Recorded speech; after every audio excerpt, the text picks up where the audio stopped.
మెదక్ జిల్లా రామాయంపేట మండలం మాజీ ఎమ్మెల్యే పద్మదేవన్ రెడ్డి స్వగ్రామం కోనాపూర్లో బీఆర్ఎస్ కి భారీ షాక్ తగిలింది. తాజా మాజీ ఉప సర్పంచ్ దీపక్ రెడ్డి, మాజీ ఎంపీటీసీ సంజీవరెడ్డితో పాటు పలువురు నాయకులు బీఆర్ఎస్ పార్టీకి రాజీనామా చేశారు. దుబ్బాక మాజీ ఎమ్మెల్యే, మెదక్ బీజేపీ ఎంపీ అభ్యర్థి రఘునందనరావు సమక్షంలో వారు బీజేపీలోకి చేరారు. వారికి రఘునందనరావు పార్టీ కండవా కప్పి బీజేపీలోకి ఆహ్వానించారు. ఈ కార్యక్రమంలో జెడ్పీటీసీ పంజాబ్ విజయ్ కుమార్, శంకర్ గౌడ్, రాజేంద్ర ప్రసాద్ తదితరులు పాల్గొన్నారు.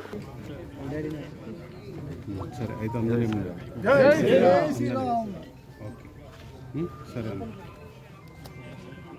అందలేమే ఆల్రెడీ 6:40 అవుతుంది, మీకు 7 అంటారు కదా, అందలేమే ఇంకా మేము ఇంకో గంట వరకు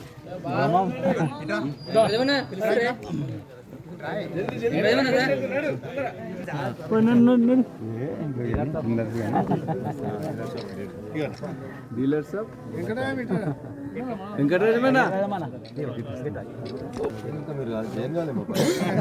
ఉన్నప్పుడే మెదక్ జిల్లాలో మొట్టమొదటిగా భారతీయ జనతా పార్టీ ఎమ్మెల్యే గెలిచినటువంటి నియోజకవర్గం రామాయంపేట నియోజకవర్గం.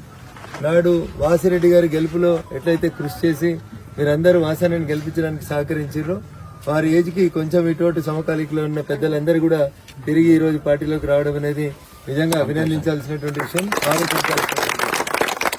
బీజేపీలో ఎవరున్నారు, బీజేపీలో అంతా కొత్త కొత్త పోరలు, కొత్త వచ్చిన వాళ్ళే ఉన్నారన్న స్థితి నుంచి గ్రామాలు కదిలి ఈ రోజు నరేంద్రుడి నాయకత్వంలో పెద్దలు కూడా భారతీయ జనతా పార్టీ, నరేంద్ర మోడీ మళ్ళొకసారి ప్రధానమంత్రి అవుతాడనే విషయాన్ని సంపూర్ణంగా విశ్వసించి భారతీయ జనతా పార్టీకి ఒక రకంగా కోనాపూర్ పుట్టినిల్లు లాంటిది.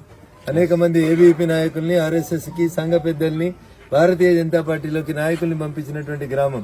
తిరిగి ఆ గ్రామంలో మీలాంటి పెద్దలందరూ కూడా ఈ రోజు పార్టీలోకి రావడం అనేది నిజంగా అభినందనీయం. మీ రాకతో మెదక్ అసెంబ్లీ నియోజకవర్గ పరిధి లోపల భారతీయ జనతా పార్టీ మరింత బలపడుతుంది.